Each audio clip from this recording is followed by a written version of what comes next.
Student నుంచి ఒక retired employee వరకు తెలిసిన ఒకే ఒక వ్యక్తి ఉన్నారు అంటే ఆ వ్యక్తి డాక్టర్ పార్థసారథి వాల్మీకి గారని నేను సగర్వంగా కలుగుతున్నాను. ఎందుకంటే జనరల్ గా కాలేజీ పిల్లలకు ఎమ్మెల్యే గారి పట్ల అవగాహన, ఎమ్మెల్యే గారి గురించి తెలుసుకునే ఆలోచన పెద్ద పిల్లల్లో ఎక్కువగా ఉంటుంది. కానీ మన విద్యా సంస్థలో చదివే 1వ తరగతి 2వ తరగతి విద్యార్థులకు కూడా మన ఎమ్మెల్యే గారిని స్వాగతిస్తూ ఉన్నారంటే ఎంత గొప్ప మార్పు ఈ ఆదరణలో అని నేను దీన్ని భావిస్తున్నాను. ఒక్కసారి మీ అందరి ద్వారా కూడా ఆదరణ ఎమ్మెల్యే గారి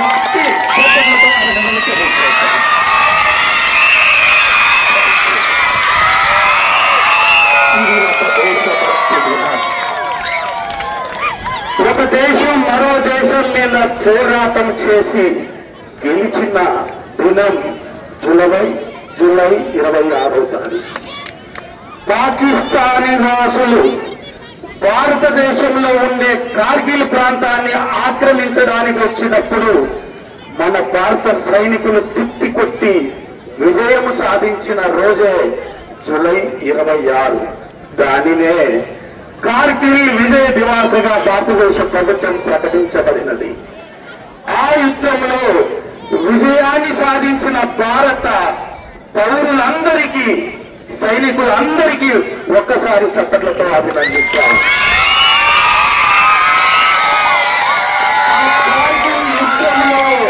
కార్గిల్ యుద్ధంలో ప్రాణాలు కోల్పోయిన సైనికులకి ప్రతి ఒక్కరి కుటుంబాలకు బలం చేకూర్చాలని ఆ భగవంతుణ్ణి కోరుకుంటూ ఒక్కసారి అందరూ కూడా ఒక్క నిమిషం వారి కోసం దేవుణ్ణి ప్రార్థిస్తాం. ఎవరు కూడా మాట్లాడవద్దు.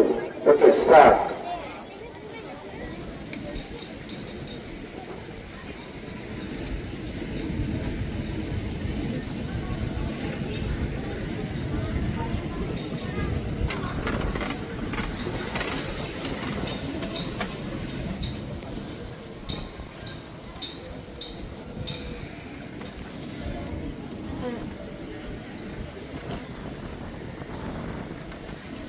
స్కూల్ ప్రారంభానికి నేను ఇన్వైట్ చేస్తే రాలేకపోయారు పార్థసారథి సారు.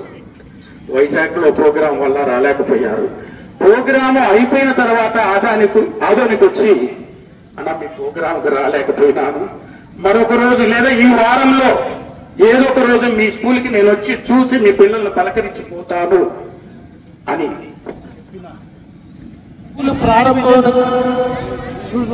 ప్రారంభోత్సవానికి రాలేకపోయాను. మరొకసారి మీ స్కూల్ దగ్గరకు వచ్చి మీ పిల్లలని విద్యా సంస్థను చూసిపోతానని చెప్పినప్పుడు నేను ఎంతో గర్వపడి ఆ రోజు పార్థసారథి అన్నకు ఒకే మాట చెప్పాను, అలా చూడొద్దన్నా, ఒక మంచి కార్యక్రమం, భారతదేశం గర్వపడే ఒక కార్యక్రమం, కార్గిల్ విజయ దివాస్ సందర్భంగా సార్ను ఉదయాన్నే తలుపు తెట్టి ఫోన్ కాల్ చేస్తే మీరు ప్రోగ్రాం రెడీ చేసుకున్నా, నా ప్రోగ్రాం ఏ ఉన్నా ఈరోజు క్యాన్సల్, మీ స్కూల్ పిల్లల కోసం ఈ ప్రోగ్రాం ఫిక్స్ చేయండి అని చెప్పినందుకు మీ అందరి తరఫున, మన అధ్యాపక తరఫున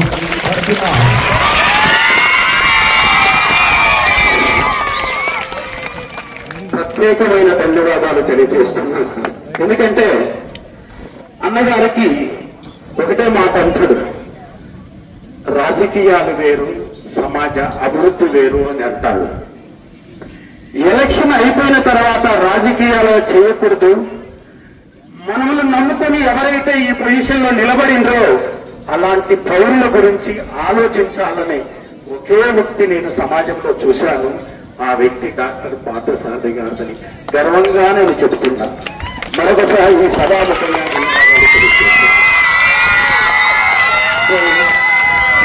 ఇలా మాట్లాడుతూ ఉంటే పార్థసారథి అన్న గురించి టైం సరిపోదు.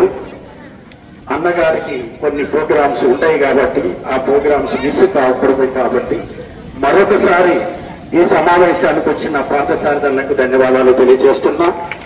అలానే XR ఆర్మీగా ఉంటూ ఇక్కడికి వచ్చిన ఈనాటి ప్రత్యేక అతిథులకు నా ప్రత్యేకమైన ధన్యవాదాలు తెలియజేస్తూ థ్యాంక్ యూ వెరీ మచ్.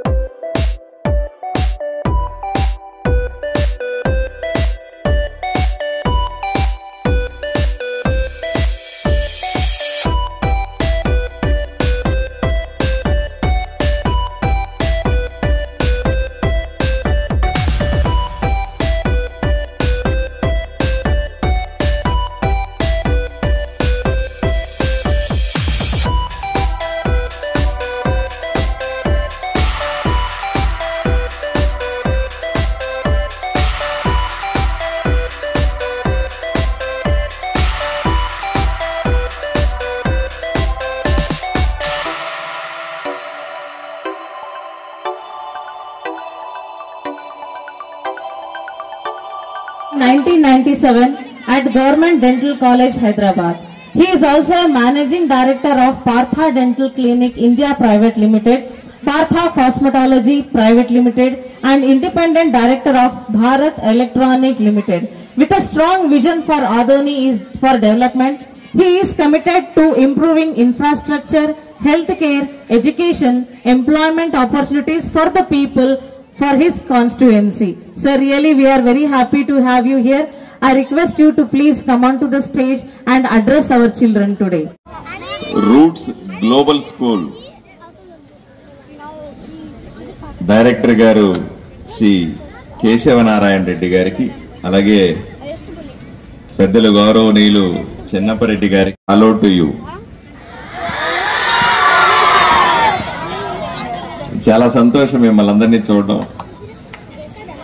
ఎందుకంటే మరీ ముఖ్యంగా కార్గిల్ దినోత్సవం రోజున, కార్గిల్ విజయ దివస్ రోజున మిమ్మల్ని అందరినీ కలిసి, ఈరోజు మీ డాన్సులు కూడా బ్రహ్మాండంగా ఉన్నాయి, మీ చీర్స్ చాలా బాగున్నాయి, మీ చప్పట్లు బాగున్నాయి, అన్ని బ్రహ్మాండంగా ఉన్న టైంలో మిమ్మల్ని అందరినీ కలవడం చాలా ఆనందంగా ఉంది.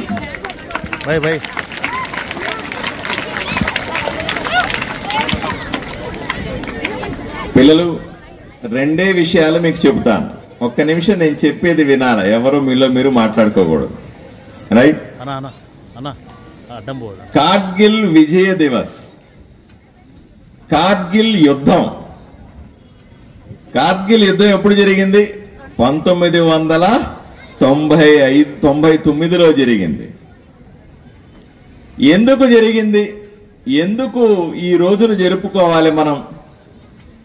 కార్గిల్ అనేది భారతదేశ కాశ్మీర్లో ఒక భాగం.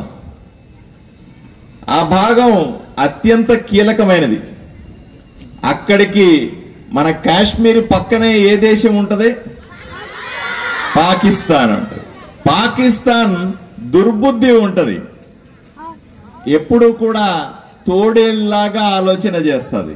తోడేలు మంచి ఆలోచన చేస్తుందా? తోడేలు ఎప్పుడూ కూడా దొంగ ఆలోచన చేస్తుంది. పాకిస్తాన్ భారతదేశాన్ని ఆక్రమించుకోవాలని దశాబ్దాలుగా, మనకు స్వాతంత్రం వచ్చినప్పటి నుంచి ప్రయత్నం చేస్తానే ఉంది. మనకు స్వాతంత్రం ఎప్పుడు వచ్చింది? వెరీ గుడ్, మీ పిల్లలు చాలా బ్రైట్ గా ఉన్నారు సార్.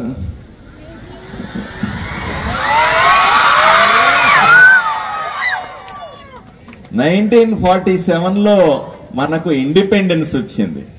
ఇండిపెండెన్స్ వచ్చినప్పటి నుంచి కూడా పాకిస్తాన్ ఆలోచన ఏమిటి?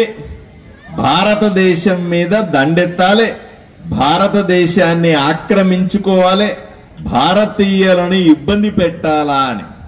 కానీ భారతదేశంలో పుట్టిన ప్రతి వీరుడు కూడా, భారతదేశంలో పుట్టినటువంటి ప్రతి బాలుడు కూడా, ప్రతి బాలిక కూడా వీర సైనికులన్న విషయం ప్రపంచానికి తెలుసు. అందువల్లే ఎవడైనా యుద్ధం చేస్తే ముందు నుంచి యుద్ధం చేస్తాడు, అవునా? కానీ పాకిస్తాన్ ఎప్పుడు యుద్ధం చేసినా వెనక నుంచి యుద్ధం చేస్తుంది, కట్టప్పలాగా వెన్నుపోటు పొడవడానికి ప్రయత్నం చేస్తుంది. కట్టప్ప ఎవరో తెలుసా?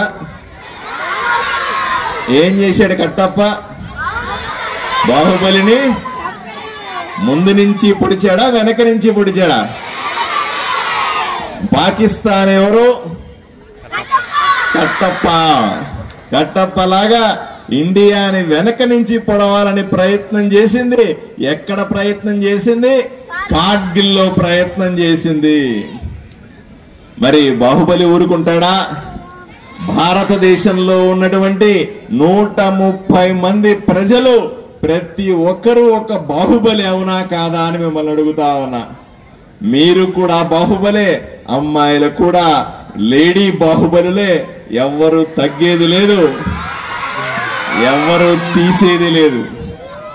అలా కార్గిల్లో పాకిస్తాన్ దెబ్బ కొట్టాలనుకున్నప్పుడు మన వీర సైనికులందరూ కూడా, ఇప్పుడు మనం సన్మానం చేసుకున్నాం ఇక్కడ పెద్ద ఆఫీసర్లు. అంటే సైనికుడు అంటే దేశాన్ని రక్షించేవాడు. మన సరిహద్దుల్లో సైనికుడు లేకుంటే మనమంతా కూడా ఇలా కూర్చొని సంతోషంగా గడిపే వాళ్ళమా అని మిమ్మల్ని అడుగుతా ఉన్నా. సైనికుడే లేకపోతే ఈ దేశం ఇలాగా సురక్షితంగా ఉండేదా అని మిమ్మల్ని అడుగుతా ఉన్నా. సైనికుడు అన్నవాడు తుపాకీ పెట్టుకొని రాత్రి పగలు పట్టించుకోకుండా పహారా కాస్తున్నాడు కాబట్టే మన దేశం ఇంత సంతోషంగా ఉన్నాం. మనము మన అమ్మ నాన్న అందరూ కలిసి ఎంతో ఆనందంగా ఆదోనిలో ఉన్నామన్న విషయాన్ని మీరు అర్థం చేసుకోవాల్సిన అవసరం ఉంది. సైనికుడు కుటుంబాన్ని వదిలిపెడతాడు. మీరెప్పుడైనా సరే మన అమ్మ నాన్న పక్క ఊరికి వెళ్తే సాయంకాలానికి రాకపోతే నాన్న ఎక్కడున్నావని 10 సార్లు ఫోన్ చేస్తామా లేదా?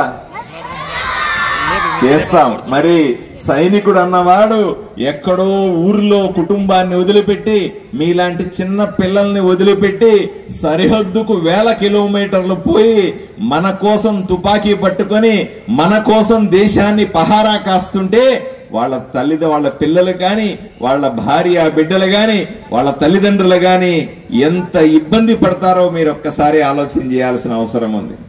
అయినప్పటికీ కూడా సైనికుడు ఇవేవన్నీ పట్టించుకోకుండా ఈ భారతదేశంలో ఉన్నటువంటి ప్రతి పౌరుడు నా అన్నదమ్ములు అనుకుని, ఇక్కడ ఉన్నటువంటి మహిళలంతా కూడా నా సహోదరులు అనుకుని, తోడబుట్టిన వాళ్ళు అనుకుని, భారతదేశంలో ఉన్న మీలాంటి కోట్లాది మంది బిడ్డలందరూ కూడా నా బిడ్డలే అనుకుని తుపాకీ పట్టుకుని నిలబడతాడు సరిహద్దుల్లో నిలబడి.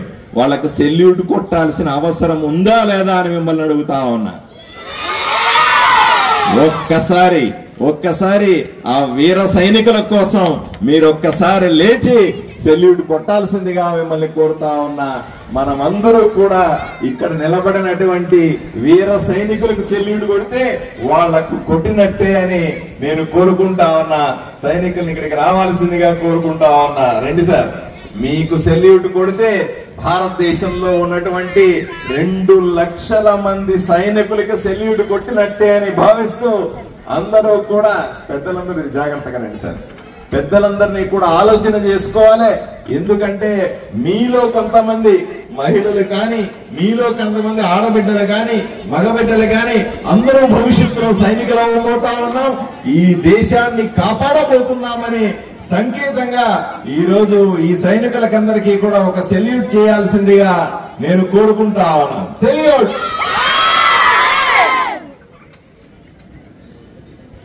భారత్ మాతా కీ, భారత్ మాతా కీ, భారత్ మాతా కీ. కూర్చోండి. ఇంకా మన గడ్డ,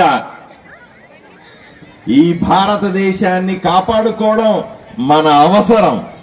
మనం భవిష్యత్తు ఉండాలంటే మీరు బాగా చదువుకుంటారు, నాకు నమ్మకం ఉంది. మీరందరూ గొప్ప గొప్ప ఒక్కసారి మనమందరూ కూడా ఆలోచన చేయాలి. కేవలం ఎన్నో వృత్తులున్నాయి, అన్నింటిలో కంటే గొప్ప వృత్తులు కొన్ని ఉంటాయి. ఆ గొప్ప వృత్తిలో దేశాన్ని కాపాడే సైనిక వృత్తి కూడా ఒక గొప్పదని. ఎందుకంటే నేను ఒక ఊరికి వెళ్ళాను, పంజాబ్ లో ఒక ఊరికి వెళ్ళాను. పంజాబ్ అన్నది ఒక రాష్ట్రం. ఆ రాష్ట్రంలో ఉత్తర భారతదేశంలో ఉంటది. అక్కడికి నా భారతీయ జనతా పార్టీ పని మీద ఒక గ్రామానికి వెళ్తే ఎలక్షన్ల సందర్భంలో ఆ ఊరిలో 500 కుటుంబాలుంటే 500 మంది సైనికులు ఉన్నారంటే ఎంత గొప్ప విషయమో ఒకసారి మీరు ఆలోచన చేసుకోవాలి. మీకు తెలుసా, మనము గర్వించదగ్గ ఇంకొక అంశం ఏంటంటే ఆదోని నుంచి కూడా సైనికులుగా పనిచేస్తూ ఈ దేశాన్ని కాపాడుతూ మనకు గర్వకారణమైన వాళ్ళు సుమారుగా 120 మంది ఆదోని నుంచి ఉన్నారంటే మీరు ఎంత గొప్పగా ఫీల్ అవుతున్నారో ఒక్కసారి ఆలోచన చేసుకోవాల్సిందిగా నేను చెబుతా ఉన్నా. వాళ్ళు మాత్రమే కాదు, ఇలాగా మిలిటరీలో ఉండి సైనికాధికారులుగా ఉండి రిటైర్ అయిన వాళ్ళు కూడా సుమారుగా 100 మంది దాకా ఉన్నట్టుగా నాకు తెలుసు. ఇంతమందిని కన్న గడ్డ ఆదోని అన్న విషయం, అదే గడ్డ మీద మనం ఉన్నామన్న విషయాన్ని మనం ఈ రోజు గుర్తు చేసుకుంటున్నామని మీ అందరికీ తెలియజేస్తా ఉన్నా. భారతదేశం ఒక పుణ్యభూమి అయితే ఆదోని కూడా మనందరికీ పుణ్యభూమి అని మీరందరూ తలచాల్సిన అవసరం ఉంది. భారతదేశాన్ని కాపాడుకుంటామా లేదా? కాపాడుకుంటామా లేదా? ప్రాణం పోయిన భారతదేశాన్ని కాపాడుకుంటామా లేదా? మన ప్రాణం కంటే భారతదేశం గొప్పదా కాదా? భారతదేశాన్ని కాపాడుకున్నట్టే ప్రాణం పోయిన ఆదోనిని కాపాడుకుంటామా లేదా? మనం పుట్టిన బిడ్డని, మనం పెరిగిన గడ్డని, మనం చదువుకున్న స్కూల్ని, మనకు చదువు చెప్పిన టీచర్లని, మనల్ని పెంచిన తల్లిదండ్రుల్ని పూజిస్తామా లేదా? తప్పనిసరిగా అది చేసిన నాడే ఈ రోజు మీరంతా గొప్పవాళ్లుగా చూడబడతారు. మీరు గొప్ప ఆలోచనలు ఉన్న పిల్లలుగా ఆలోచన చేయబడతారు. ఈ గొప్పతనం మీతో పాటుగా మీ టీచర్లది, మీతో పాటుగా మీ తల్లిదండ్రులది, మీతో పాటుగా మిమ్మల్ని పెంచుతున్నటువంటి, మిమ్మల్ని బాగా చూసుకుంటున్నటువంటి ఈ ఊరిది అని మాత్రం నేను గట్టిగా చెబుతాను. దయచేసి మీరందరూ ఏ రోజు ఈ దేశాన్ని కాపాడుకోవాలన్న ఆలోచన వస్తుందో, నా ఊరిని కాపాడుకోవాలన్న ఆలోచన, ఆదోని కోసం ప్రాణాలిస్తామన్న ఆలోచన మీకు కూడా ఉండాలని నేను ఏ రోజైనా సరే నాకు రాజకీయ భిక్ష పెట్టినటువంటి, నన్ను ఎమ్మెల్యేగా చేసినటువంటి ఆదోనికి ప్రాణం ఇవ్వడానికన్నా సిద్ధంగా ఉంటానని ఈ సందర్భంగా తెలియజేస్తూ, మీరందరూ కూడా సంతోషపడాలి. ఎందుకంటే బ్రహ్మాండమైన రోజులు వచ్చినాయి. ఒక పక్కన నరేంద్ర మోదీ గారు ఎవరు? మన పిఎం ఎవరు? మన చంద్రబాబు నాయుడు గారు ఎవరు? సీఎం. ఒక పక్కన సీఎం రాష్ట్రాన్ని కాపాడుతున్నాడు, ఓ పక్క పిఎం మన దేశాన్ని కాపాడుతున్నాడు. మనమందరూ కూడా కలిసి ఆదోనిని కాపాడుకుంటున్నాం. ఏ రోజుకైనా సరే అన్ని ఊర్ల కంటే ఆదోనిని గొప్ప ఊరుగా చూడాలన్న నా కల నెరవేరుతుందని, తప్పనిసరిగా ఆదోనిలో చదువుకుంటున్న మీ బిడ్డలందరూ కూడా గొప్పవాళ్లుగా చూడాలన్న నా కల నెరవేరుతుందని ఈ రోజు భావిస్తూ, ఈ అవకాశం ఇచ్చినట్టు మీ అందరికీ కూడా థ్యాంక్ యూ వెరీ మచ్ చెబుతూ బాయ్ బాయ్. మళ్ళీ ఒక రోజు ప్రశాంతంగా మీ డాన్సులు చూడడానికి, మీతో కబుర్లు చెప్పడానికి, మీతో ఫోటోలు దిగడానికి తప్పనిసరిగా ఒక రోజంతా కేటాయించుకొని వస్తానని తెలియజేస్తూ సెలవు తీసుకుంటాను. Bye bye.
మిమ్మల్ని చూస్తుంటే ఒక యువతగా మారాలి, చిన్న పిల్లలకు తగ్గట్టు చిన్న పిల్లల్లాగా ఉండాలనే ఆలోచన ఉంది చూడండి.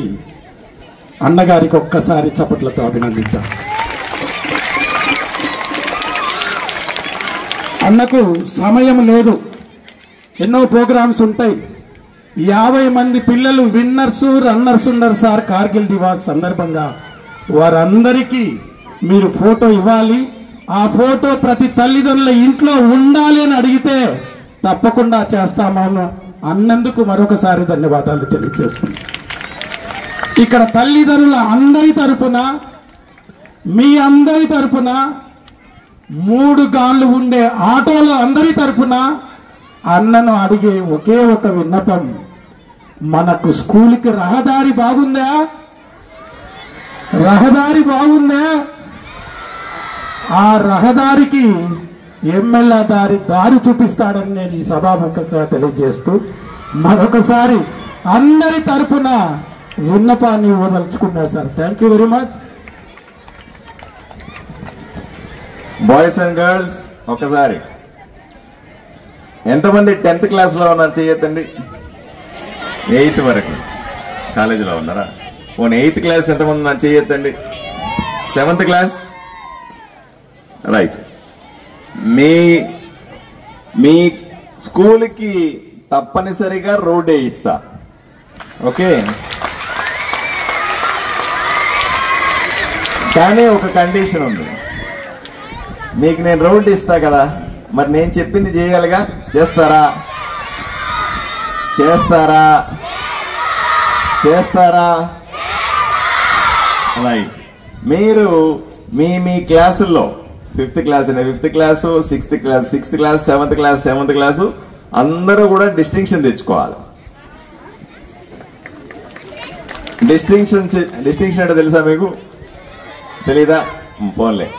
అందరికంటే మంచి మార్కులు తెచ్చుకోవాలి జిల్లాలో. తెచ్చుకుంటారా? పోనీ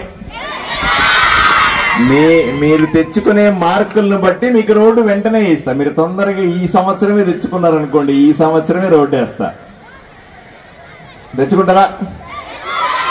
నేను ఎందుకంటున్నానంటే, మీ రూట్ స్కూల్లో ఇంత మంచి బిల్డింగ్ ఉంది, ఇంతమంది టీచర్లు ఉన్నారు, ఇంత మంచి డైరెక్టర్లు ఉన్నారు. ఇక్కడ వీళ్ళు అన్ని రకాలుగా మీకు కోఆపరేట్ చేస్తా ఉన్నారు.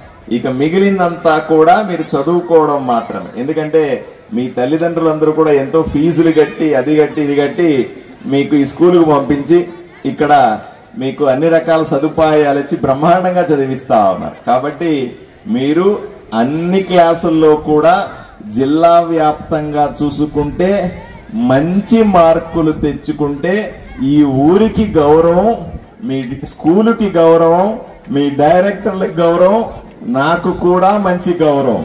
ఏమప్పా మీ ఆదోన్లో బ్రహ్మాండంగా చదువుకుంటారంట పిల్లలు, ఆదోన్లో బ్రహ్మాండంగా ర్యాంకులు వస్తాయంట అంటే నాకు కూడా గౌరవంగా ఉంటది. కాబట్టి మీరు బాగా చదువుకుంటారని మాటిస్తే తొందరగా రోడ్డు వేస్తా.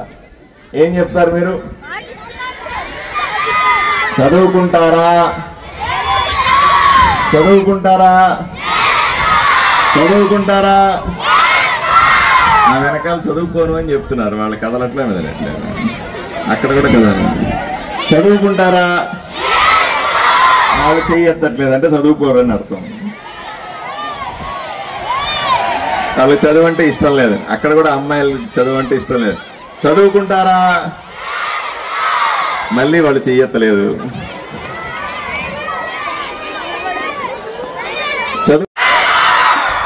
చదువుకుంటారా? అది విషయం. మీరు కాలేజ్ అన్న విషయం నాకు ఇప్పుడు చెప్తున్నా మీ డైరెక్టర్ గారు. I am extremely sorry for that. నేను పిల్లలు అనుకుంటున్నాను, మీరు చాలా పెద్దవాళ్ళు అయిపోయారని ఇప్పుడు తెలుసుకున్నాను. I wish you all the best. వీలైన తొందరగా మీకు రోడ్ ఇస్తాను. Okay, bye.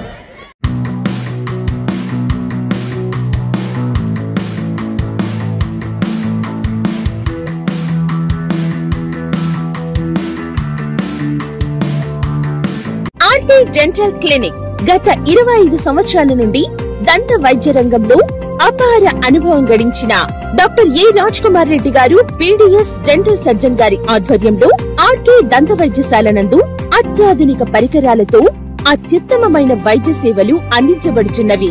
మా ప్రత్యేకతలు ఎత్తు వంకర పళ్ళు సరిచేయుట, root canal treatment, dental implant, laser treatment, clips, composite చికిత్సలు, చిగుళ్లకు సంబంధించిన మరియు విరిగిన దవడ ఎముకలకు శస్త్రచికిత్సలు చేయబడును. అన్ని రకముల దంత వైద్య సేవలు అందించబడును. ఆనిముత్యాల్లాంటి మీ దంతాల సంరక్షణకై మీ అందమైన చిరునవ్వుకు మరింత అందాన్ని చేకూర్చేందుకు విచ్చేయండి RK Dental Clinic. Shop number 19/417, first floor, Balaji complex, B New Mobiles పైన, మున్సిపల్ స్కూల్ ఎదురుగా, ఆదోని. Contact phone 08512251525, cell 7396003394.